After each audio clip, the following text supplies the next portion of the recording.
welcome to Shooby Dooby Doo-Up, a podcast where we talk about pop music, specifically by deep diving a randomly chosen UK top 10 singles chart from the past. I'm James Cook. I'm Andy Robinson. And we're halfway through our top 10 from the 24th of April, 1959. I'm looking forward to the top 5 immensely, partially because of how great numbers 10 to 6 have been. Well, let's quickly recap what we've spoken about so far. Down 3 to number 10, it's Staggerly by Lloyd Price. A tale as old as time itself, if time started in 1895. At 1 to 9, it's My Happiness by Connie Francis. A tragic yet beautiful song that might have given Elvis his big break. Down 2 to number 8, it's Come On Everybody by Eddie Cochran. There's a party, but there's a guard outside. Down 3 to 7, it's Smoke Gets in Your Eyes by The Platters. Not just one golden throat, but another 4 of them, beautiful platters. And up 2 to number 6, it's Charlie Brown by The Coasters. Why is everybody always picking on him? You can listen to these songs and the ones we're about to discuss and our bonus tracks which we feature as part of our Patreon, where we talk about 6 songs that never ever made the top 10 around this time. The links to the playlists are in the description. There's a YouTube one, there's a Spotify one. Have a click, have a listen. It's not very long this week because they're all quite short. We always recommend you, if you have the time, the inclination, let's call it the general joie de vivre, to go to these links and listen to these songs. Not only does it make what me and James are banging on about more palatable, also just some great records. And if you want to help support this podcast and keep it going, we will in return give you access to our bonus tracks podcast that Andy mentions. Here's a little taster of what's in store. The Hollies should have had a singer called Buddy Cricket. I'd never heard this song before. You put it on the playlist Yes. this week. I was delighted with you, James. Thank you so much for introducing this song to my life. This is such a great song. It's so much fun. Is it another one, Finger of Suspicion? I love that song. Do you know that? No, I don't. Great song anyway. All right, Is a finger of suspicion just enough to give your kids a treat? The proper music men. Yeah. I don't like boy bands. I'm a proper music man. That lot. Yeah, that lot. If you turn me down once more, I'll join Andrew Tate's Legion of Incels. Join our community now at patreon.com/ShoobyPodcast. Number 5. It's a non-mover. Is it a non-groover? Who knows? But it's Marty Wilde with Donna. Let's address it. It's a cover version of a song written by 17-year-old Richie Valens. Yes. Who had died in a plane crash 2 months before. Was it? That February. soon? Okay. February 1959. Now, it was common practice for British artists to re-record American rock and roll songs. That happened loads. So the sort of slightly ghoulish element of Marty Wilde releasing the song after Richie Valens has just died. This is just how things were, and we're going to talk about one of those songs in the bonus tracks as well. There'd be like a popular song in America, a British singer would release a version here. Yeah, that's what happened. That's what it was, that's what it is, that's what it will maybe forever be in some ways. I mean, it is a bit weird that this song is specifically about a specific woman that Richie Valens was in love with. Yeah, absolutely. I mean, Donna, she must have been a hum-dum dinger from Dingersville. Okay, are you still quoting that book on 50s slang? Okay. Chuck one in. Thanks. So it's written about Donna Ludwig. Oh, yeah. Yes, who is his high school sweetheart, and reached number 3 on the US chart, the original version. According to Donna Ludwig, who later became Donna Fox when she married a fox. Lawrence. Yeah. Jamie. The fantastic mister. Yeah. Valens told her that he was writing a song about her, but the first time she actually heard it was when it was on the radio. Oh, yeah. Do you think that'd be weird? Yeah. Don't you? If you're 17 and a boy in your class, I've written a song about you. Have you? Am I going to hear it? Yeah, it'll be on the radio.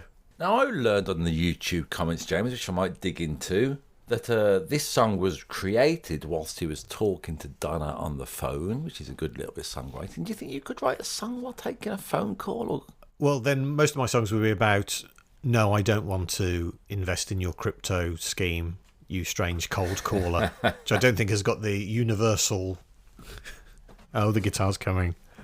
Andy, how many times? I can't riff songs. I knew a girl selling me some... What sort of scheme? Sort of crypto scam thing. Some crypto scam thing. And I told them to fuck off. I'm doing my thing. Yeah, all right then. Hey, those are similar chords to, the chords, 50s doo-wop, whatever, like, say, standard, isn't it? But that chord change I was just playing to emphasise James' point about cryptocurrency. It's the same as, the night was clear and the moon was yellow and the leaves came tumbling down. So, well, it's Donna this time, not Stagger Lee. She's a floozy. It says on the thing that although Marty Wilde or Richie Valens is saying, since she left me, they are saying in the YouTube comments, actually, Richie Valens left her. Well, he kind of did, because he died. Have you seen the movie La Bamba? Of course, back in the day. I haven't seen it for years and years, but I remember it. And there's a scene in that where he's writing the song on the phone to Donna and he's singing it to her. So that might be where the popular knowledge of he wrote this song on the phone just from a film. Kind of when Donna said, well, the first time I heard it was on the radio. And you go, I thought he played it to you over the phone. Yeah, Donna. She doesn't know the difference between a radio and a phone. Poor girl. I mean, again, it's another song like Connie Francis, a bit like a couple of other ones we've done. It's a song of heartbreak, isn't it? He loved her, now she's gone. Oh, Donna, where can you be? Archetypal rock and roll subject matter, isn't this? The unrequited love. We do one every week, near enough. Marty Wilde's second of 6 UK top 10 hits, all of them but one was a cover of an American song. Oh, yeah. Marty Wilde, born Reg Smith, father of... Kim Wilde? Now, I was thinking about this.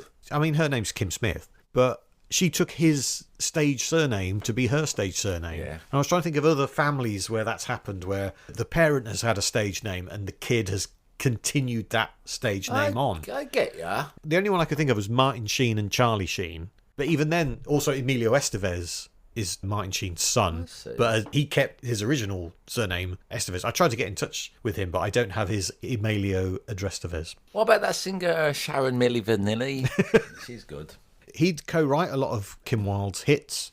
That's right, he wrote Own Kids in America, didn't he? Yep. Checkered Love, I think. And four-letter word. In 1959, he'd appeared in the proto-disaster movie Jetstorm, IMDb rating 6.5, with Richard Attenborough, Dame Sybil Thorndike, Harry Seacombe and Paul Eddington, amongst others. As of time of recording, Marty Wilde is still treading the boards in provincial theatres round and about this once great nation. I don't know why I said once. When was it great? In 1959, Yeah. of course, and Marty Wilde singing these type of songs. I mean, loads of arguments on YouTube about what's the better version. Predictably, a lot of people went to the original.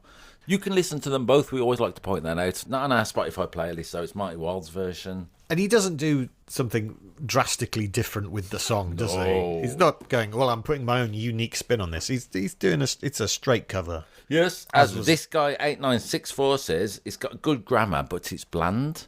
It's a weird way of reviewing a record, isn't it? The grammar's excellent. Are we going to talk about the day the music died? It's going to come up in this episode. Let's do it now. Okay, so this is February the 3rd, 1959. It's a long, long time ago. The song American Pie refers to it as the day the music died. Yeah. It's the day when the plane carrying Buddy Holly, Richie Valens and the Big Bopper crashed 5 minutes after takeoff as they were flying between gigs. And the tragic story, and I don't know how true this is, but this is the legend, is that there was a coin toss for the last seat on the plane between Tommy Allsop, member of Buddy Holly's band, and Richie Valens. And Richie Valens, in inverted commas, won the coin toss and got the seat on the plane. That is a legend. I don't know if that's true, because also one of the reasons why why it was Buddy Holly who chartered the plane is because he didn't want to get on the coach that they'd all been on, because it was terrible coach, terrible conditions. And the Big Bopper and Richie Valens were larger gentlemen and were having a lot of discomfort being on the coach. He might have just said, well, come on the plane, because you guys need to be off that coach as well as me. Who knows? It's all lost in the mist of time. Yeah. But like I say, we don't always do facts. Sometimes we do, let's call it legend, don't we? Legend and libel. It's important in pop music. He was 17 when the plane went down. And again, he was a songwriter. Yes. So you don't know what would have become of him. Again. It's that great sliding doors moment. If it was a coin toss, you think, oh my God. And then we mourn the loss of Tommy Allsop instead. I mean, we do songs about, say, a titular title with a girl's name in it. We've done them before, haven't we? We did Rosemary, the first ever #1. Is that right, by Slim Whitman? No, it wasn't, but it was an early. That's right. It was an early #1. Definitely. Al Martino was the first ever #1. My apologies, got my facts wrong. We did that Roxanne song from 2020, Adrian Zervas or something. Always pops up now and again, doesn't it? A song lamenting a woman with the name as the title. I saw one video of her, James, that I'm going to give him credit. Roy Stornoway compiled of this video, right? So think Marty Wilde with Donna. Which celebrity do you think he put loads of pictures up as a collage? Donna Summer? No. Maybe? It's an unusual one. Who are the other famous Donnas? Kebab. Donna McPhail, the comedian. Donna McPhail. Retired about 25 years ago. It was Donna Air. Oh, Donna Air from Briker Grove. Thought Roy Stornoway, you madman. I liked it though. It's a good songwriting technique, isn't it? Oh, just stick a woman's name on it. We'll sell some records. Always. Yeah. Yeah. As long as it's a popular woman's name. Myra. Yeah. Don't hear so many songs called Myra these days. There's a story that Elvis Presley arranged a date with Donna from the song, the actual Donna, Donna Ludwig, in the years after the song came out. Yeah. But it was purely to sort of just find out about Richie Valens. Just asked her loads of questions about what was he like and all of that. I hope that's true. Yeah. #4. It's a new entry at number 4. It's brackets, Now and Then There's, close brackets, A Fool Such As I by Elvis Presley. Did you know this record? No, not really. Did you like it? Yes, fine. James, you fucking idiots. I mean, why do we bother? Don't you think it's joyous, this record? No? Yeah, okay. Look, I just know how much of a massive Elvis fan you are. I love him. I'm just walking on eggshells. Because what I want to say is, this is fine. It's not as memorable as other Elvis songs. Don't look at me like that. It's got some fantastic guitar solo by either Hank Garland or Chet Atkins. I'm not sure which one. Floyd Kramer on the piano, we've mentioned him. The drums, DJ Fontana, it's swinging, it comes out the gate. I'm going to say with attitude. Just fantastic. I mean, it does include the word fool, which I'm a big fan of any song with the word fool in it. You like always like that. Yeah. He sings it great. It does get to be a #1 in the UK. Yes. #2 in America. Apparently he recorded it while he was on leave from the army. Oh, yeah. All right, then I'm going to pick up a couple of things here. Okay. The on leave thing, I believe that Elvis recorded loads of the songs and had a couple of days off to keep his fan base happy with singles between 1958 and 1960. So that's good, isn't it? It's one of them, one of his backlog, most of which are represented on Elvis Gold Records Volume 2, if you want to listen to them. Now, it gets to #1 in the UK, James. Elvis Presley Estate, they put out a record called Elvis #1s recently, which you put on the original playlist. Now, the version on that is not the version that was a hit single, weirdly. I think like the EP, whatever they're called, EP Graceland Estate, on this compilation of the greatest songs Elvis ever did, they put one that wasn't even out. It was the wrong version? Yeah. Oh. Very strange, but nonetheless, it's similar. I enjoyed hearing it. However, for our playlist, which we like to direct you towards, it's the one, the original cut that was a hit single. It's a cover version? It is a cover version. First recorded by Hank Snow. That's correct. Yeah. 1953. Written by a fella called Bill Trader. Yes. Yeah, all right. He also wrote a song called Mr. Stalin, You're Eating Too High on the Hog, which is one of the greatest song titles I've ever heard. What's about eating too high on the hog? What do you think that means? If someone's eating too high on the hog, it means they're above their station. It basically means that. It's a deep South American phrase, as far as I'm aware. All right, nice. I haven't chucked in my 50s jive talk throughout the... Hey, the solo, I break out like measles, yeah? It's also been covered by Joe Stafford, Slim Whitman, and Bob Dylan. Yes, a great version by Bob, I have to say. And Petula Clark did it in French, and there is an unreleased version by the Smiths. Yeah, apparently they had a little go at it whilst they were falling out and doing Melanie songs instead. It was a double A side, this record, with I Need Your Love Tonight. You didn't put that on, but it doesn't matter. Either are great. I read a good thing on YouTube. No, how's it go? He's going... Then the spirit. Now and then, deep voice, there's a fool such as I. Yeah, the deep voice guy. Ray Walker from the Jordanaires, I believe. Yeah, I'd love to be a proper deep voice guy. Yeah. Yeah. Hello. I was reading on YouTube, I don't know this, but apparently when they're recording it and Ray Walker is doing his low bits now and then, Yeah. that Elvis would stick his finger in Ray Walker's mouth just to put him off, having a little bit of fun. Although, these days, Elvis, that's what they call a work harassment place. You're cancelled. The thing is, if you are a deep voice person, there's always the danger that just by talking to someone, you're going to make them need to have a poo. You're not feeling this song so I much. think it's I mean, fine. It's like an Elvis country ballad. I have been swaggering around to this all week, doing the jive, doing the bop, having a great time. Lawson Ransom 8318 on YouTube says, I sing this into a rake handle in my garage like nobody's business. Behaviour I can only approve of, Lawson. It's the way to sing into a rake handle, like nobody's business. I mean, again, I think Elvis sort of pulls. He's got a few voices, hasn't he? Like, this is one that is... his method of delivery is, you know... I just think it's joyous. Miss E Robot 8182 on YouTube says, Elvis is... Now, this is good. We've often related, haven't we, to how we picture music while we're listening to it. Mm-hmm. We've talked about this now and again. We've also mentioned the way other people do. Miss E's Robot says, this is how she visualises his song while it's playing in her ear holes. Elvis's ghost with Tom Jones' wife's ghost, watching Tom Jones and Priscilla go at it. Wow. It's like a tiny bit of fan fiction they've written there, isn't it? I really liked it. I mean, it's a way to interpret a song. Yeah. Hey, I'm going to do that with the next song we do. I'm going to imagine that someone's going at it just so I can... All right. As well as chucking in some 50s jive talk. It's reminiscent of My Happiness by Connie Francis, isn't it? It's a similar sort of song. Yeah, why not? Why are you saying that? Do we need two of them? We sack one of them off? Oh, come on, it's great. The opening lines. Pardon me if I'm sentimental when we say goodbye. Don't be angry with me, should I cry? Lovely, lovely words. No? James? Yes, great. Lovely. Come on, man. Imagine Tom Jones and Priscilla going at it while you're listening to it. That might help. Hang on, let me imagine that while you do that again. I'm going to do it, and then you can do the sound effects of... Tom Jones and Priscilla going at it. Pardon me if I'm detrimental, changing copyright. When we say goodbye, nice. Don't be angry. Can't do it anymore. With me. How respectful of both of us. Number 3.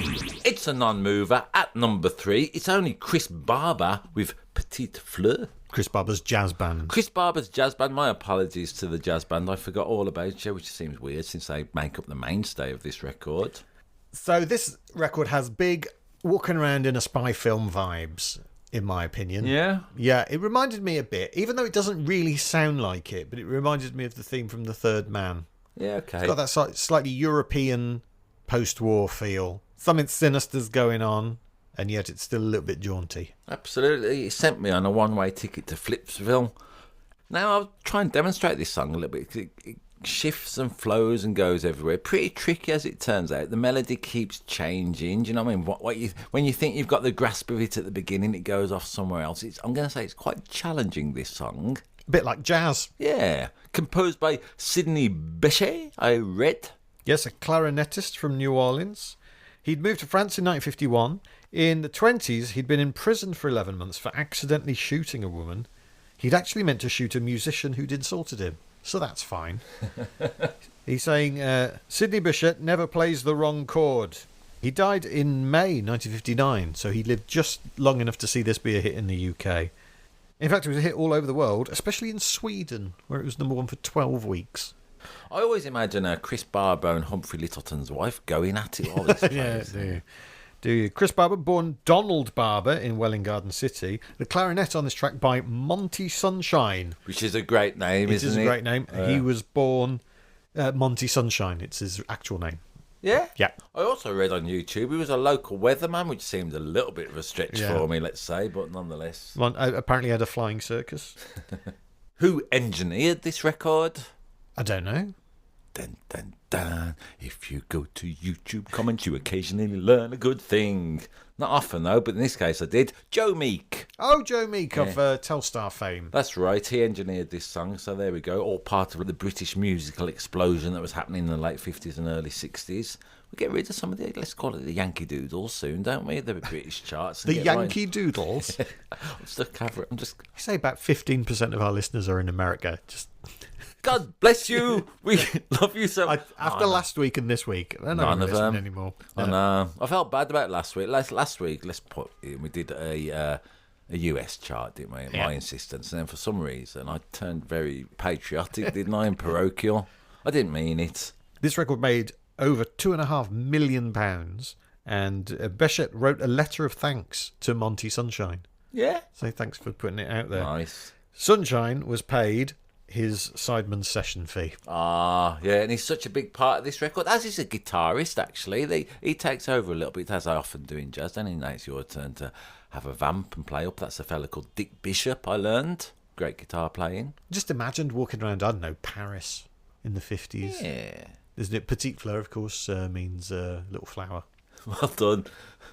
That's for our French listeners. Yeah, I've got a B in GCSE French. Sylviane qui pique le facteur seul and sa bicyclette. That means Sylviane is the wasp who stings the postman on the nose. He goes quickly on the bicycle. Now, this is good, I believe, there, James, because, like I say, the guitarist plays beautifully on it, doesn't it?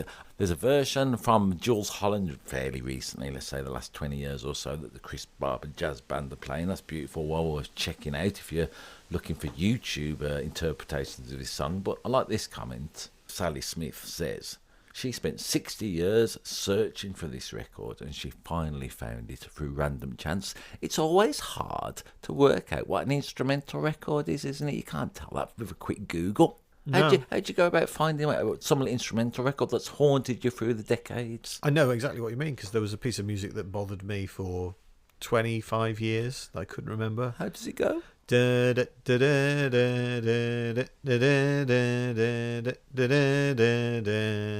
know what it is now, but for 25 years I had no idea, and I had no way, as you say, no way of Googling it. Yep. I can't sing it. I tried singing it into Shazam, and it just went, "What are you doing?" If you know what tune that is that James is trying to represent, please email us at shoobypodcast@gmail.com and tell us what you reckon that monstrosity was.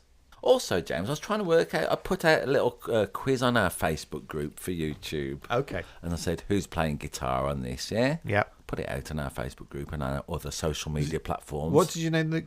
It was Dick Bishop. Dick Bishop. Yeah, but, I said to our listeners, God bless you, in America and France and everywhere else, I said, who plays guitar on this? Daniel from Verona says it's Tony Banks. Miguel from Barcelona reckons it's Tom Hanks. Belinda from New York claims it's Taylor Swift. And Melinda from County Cork is guessing Montgomery Clift. Mindy from Nebraska believes it's Britney Spears. And Cindy from Alaska says it's Roland from Tears for Fears. Holly from Rhodesia suspects it's Kevin Rowland. And Ollie from Indonesia is absolutely certain it's that Colleen Nolan. You're wrong, it was Dick Bishop. He'd be banned from the chess club, wouldn't he? Hey! Dick, leave that bishop alone. I can't. But a couple of people were saying they believe it inspired John Helliwell of Supertramp to pick up a wind instrument. And do what with it? I suppose Wave it around? I suppose if you're a Supertramp fan, you might know that kind of thing. Someone says they saw Chris Barber in the mid-70s in Fairfields Hall in Croydon. Have you ever played that venue as a comedian? No. Really difficult room. Anyway, they're saying there was a bomb scare during this gig in the 70s. Everybody had to evacuate. And then they're saying that the Chris Barber jazz lot finished the gig in the car park. And when they could go back inside because the evacuation was over, everybody just went, nah, it's all right, we're enjoying it here in the car park. That's good, isn't it? Number 2. Down one to number 2. It's last week's number 1. It's Side Saddle by Russ Conway. Another bleeding instrumental. Here's the thing you can do with this record. Yeah. While you're listening to it, just randomly stop it at any point and imagine that a villain has walked into the saloon. You believe it's got that kind of vibe, do you? Yeah. It might be Stagger Lee, the villain who walking into the saloon shooting Billy. Could be. Check out part 1 to understand what we're going on about there. It's a jaunty piano number. I mean, it's ridiculous, isn't it?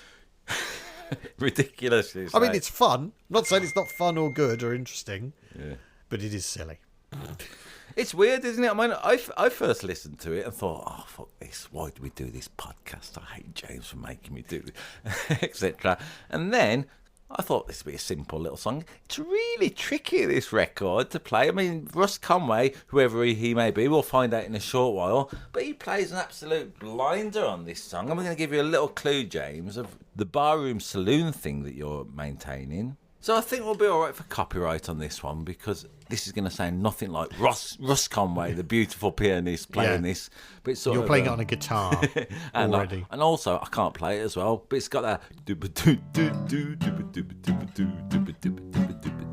that kind of thing, hasn't it? Why am I thinking of Blue Peter? I kept thinking of, what do we do if you haven't got a clue in an English country garden? I kept thinking of that. And it's got then bridge something. So it's weird, it's tricky. And a few YouTube comments, despite our initial instinct to give this a bit of a kick in, loads of people on YouTube saying, actually, Russ Conway, his left hand is like an orchestra. This is a intricate bit of music making. So there's that. There's a lot of notes, aren't there? A lot of There are a notes. hell of a lot of notes. So it was written by Trevor Stanford, Oh, yeah. who is Russ Conway. That's That's his real his name. birth name. Written for the score of a TV musical of Beauty and the Beast. Now, when I think of Beauty and the Beast, I'm thinking, of course, of the Disney version, Tale as Old as Time, and all those songs. I'm not thinking of the bit where Beauty and the Beast suddenly do some kind of black and white slapstick routine, which this is clearly the soundtrack to. It's not going to be the romantic bit at the end of Beauty and the Beast, is it? No. When they finally get together and kiss. They're not going to play this music. I learned on YouTube comments that Russ Conway apparently lost the top of one of his fingers in a bread slicer. No one knew her name, but... yeah, that's true. So he's got a touch of the old Django Reinhardt's about him, I'm going to say. Yeah, that was while he was in the Navy. He was conscripted during World War II and ended up being awarded the Distinguished Service Medal for clearing mines in the Aegean Sea. However, before then, he was a little bit of a Charlie Brown. Did he call the English teacher Daddy-O? Yeah, listen to part 1 for what we're talking about here. But on his 15th birthday, he was sent to Borstal for stealing money that he found in a packet. Oh, really? But it was in Borstal where he learnt to play the piano. He found some money in a packet. Look, I'm just Good, reporting. I wasn't there. Let's chuck another bit of possibly misleading Russ Conway gossip. Third Kettle B on YouTube writes below the line, for some reason it stuck in my head that he lived on a diet of bananas and peanut butter. That's another bit of rumour. You're looking at me mysteriously. I don't know. It sounds like a chimp that lives in a zoo. He does appear in an episode of French and Saunders Oh, really? when they're doing a parody of the movie The Piano. He shows up playing this song. It's always quite weird, funny. isn't it, when piano... You didn't watch the video this week. There's a few of them. There's one, actually, where he's on the older Wheel Tapper and Shunters Club. What's that programme called? Yeah. No, it's called that. Okay. I always think it's a bit weird with piano players because, let's face it, they're not the most visually stimulating thing to watch, are they? So what a lot of them do at some point is just lift their head up and smile a lot, isn't it? Russ Conway is a great smiler, I'm going to say. Roger Goodred266 on YouTube says he used to end gigs by sliding his finger from one end of the piano to the other, but missing the correct end note and having a few goes till it got right. And he was massive. Massive he was. This is his first of 2 number 1 hits in 1959 alone, and his second of 7 UK top 10 hits. He sold 30 million records in his career. It's amazing, isn't it, from this monstrosity, I'm going to say. And in the mid-60s, he had It's also the year's bestseller, according to someone on YouTube at least, who knows. in the mid-60s, he had a stroke, became addicted to antidepressants and drank heavily. And fought his way back to play again after all he this. did. He sorted himself out. He was diagnosed with stomach cancer in 1990, set up his own cancer charity. He continued to perform until 2 weeks before his death in 2000, aged 75. Amazing. Thanks, Russ Conway. Also, I learned on YouTube that he lived in Notting Hill and owned a convertible Ford Zephyr. So, you know, we're just chucking in facts at this point. I mean, a few weeks ago, do you remember we did a song by The Fray called How to Save a Life? Oh, yes. It's a piano song. That's right. This is also a piano song. But I'm saying tonally it's quite different. The Frey one, all telling people not to, you know, not to self-harm and be very careful in life and love each other. Yeah, yeah. And this one is just, let's have a custard pie fight. Imagine Russ Conway doing a similar theme to the Frey. It'd all be, don't put yourself onto that ledge because you know that you might fall off. If you have been affected by any of the issues in It'll this be week's silly. Shooby Dooby Doo, I'm being silly for this. it's impossible to listen to this and not have a smile on your face. Tell that to a mule and have your head kicked off. It's a natural gas that you can't zig-a-zag. All right, this is more 50 slang. Stop you going them youth clubs. There's a video. No more clam bakes for you. Before he goes to... This is good. I watched a video as well. Not the Will Tapper Shunters Social Club one, but it was on the Billy Cotton show in the late 50s. It's quite interesting. I never realised what a Billy Cotton is before. Professionally, I'm going to say that, you know, Billy Cotton is just sort of slagging Russ Conway off. He goes and plays his piano regardless. And yet Billy Cotton, professionally grump, I'm going to say. Yeah, what does he do? He's just very disparaging about Russ Conway's abilities and what, if it's any good or not. It's interesting. It went against, I'm going to say, that sort of showbiz thing that you imagine from the late 50s and early 60s, that kindly sycophantic host. I'm going to say Billy Cotton was a little bit of a miserable hero in this one. The UK's number 1. This week's number 1 on the 24th of April 1959. It's only Buddy Holly with It Doesn't Matter Anymore. Love this record, of course. You knew this one in past? Yeah. Yeah, beautiful, isn't it? Yeah. Written by Paul Anka again. Let's chuck that in early. Yeah, this is really interesting. Paul Anka's a teenager, I think, around this time. And Buddy Holly was apparently a little bit obsessed with Paul Anka. Yeah. Because Paul Anka had that number 1 with Diana. Yeah. And Buddy Holly hadn't had a number 1. And he was like, oh, I need to write songs a bit more like Paul Anka. Oh, okay. You know. Which is weird, isn't it? Yeah. Since everyone bangs on about Buddy Holly these days and hardly, apart from me and you on a Monday, James, in a shed, no one really talks about Paul Anka so much. Would we be talking about Buddy Holly in the way we talk about Paul Anka had he lived? Yeah, okay. You know, you don't know. But similarly with Richie Valens, who we talked about, and Eddie Cochran, who we talked about in part 1, they were songwriters, they were creative artists, so you just don't know what work they would have come up with. Where would they have gone? We shall never know. Because this is the first UK posthumous number 1. So I read Buddy had died on the February the 3rd of this year. It was so preventable. His death. Well, he shouldn't have been on that tour in the first place. He was Why? only on that tour because he had all his money taken by Norman Petty, essentially. His manager. Yep, Yeah. some ridiculous deal. He'd fallen out with the Crickets because he wanted to leave the management and the Crickets didn't. So he was no longer with them. He was doing this tour. He wanted to be in the studio, writing songs, making songs, but he had to make money. So he was on this tour. As I mentioned before, the bus was terrible. And he didn't want to be on it, and he was tired, and no one had washed for days. So he wanted to get a plane to get from Clear Lake, Iowa, to the next destination, so he would have time to sleep in a proper bed and have a wash and be ready. And so he charters this plane, and the guy he's got flying the plane, Well, shit. he didn't know how to fly that plane Yeah. in those conditions. Important part of your job, I'm going to say. Yeah. And as such, no more Buddy Holly. Completely preventable had he been treated better, Yeah. I would argue, by Norman Petty.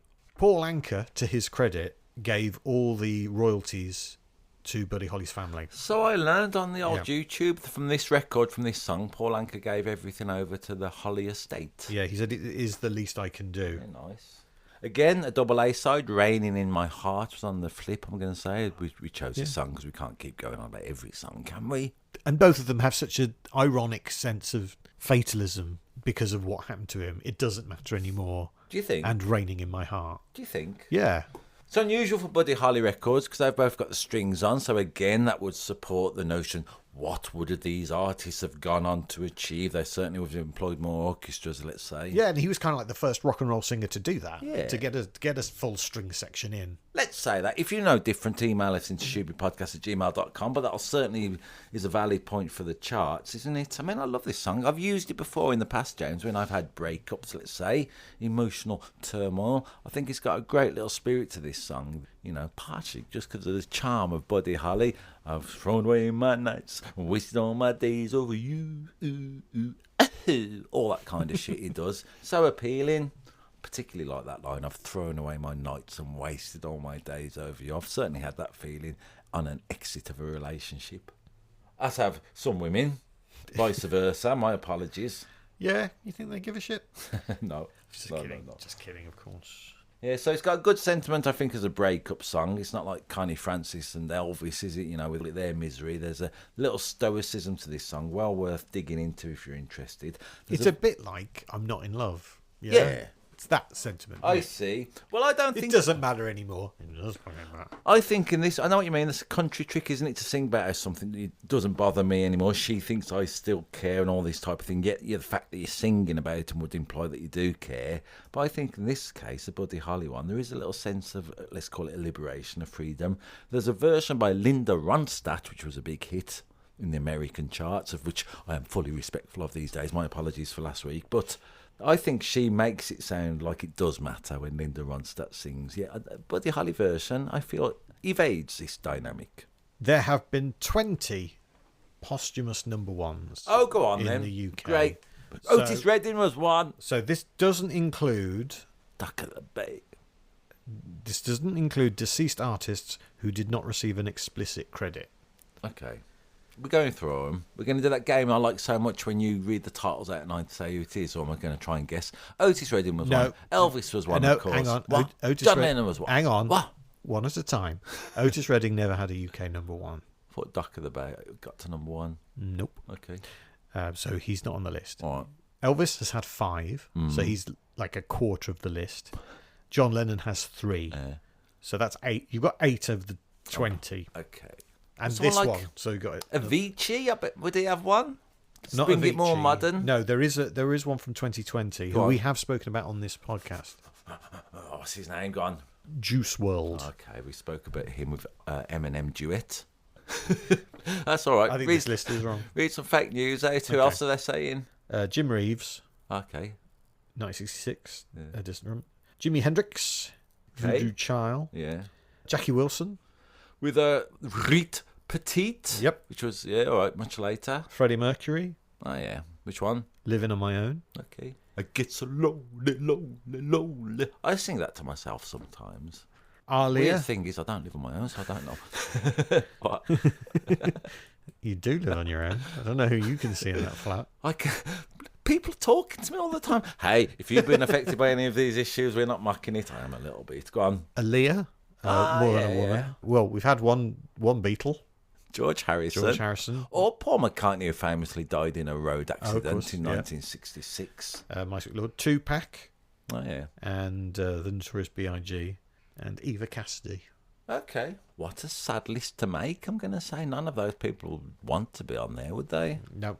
All right. But nice that they're being remembered afterwards, I suppose. I suppose. It's just so the Buddy Holly thing is so tragic because it's really hard to think about him without thinking about the fact that he died when he was 22 in a plane crash. Quite. Chris Johnson 7039 on YouTube says, Buddy, why didn't you just take the bus or wait till the weather subsided? So there, Chris Johnson explaining to Buddy Holly what he could have done. Nice bit of victim blaming there, mate.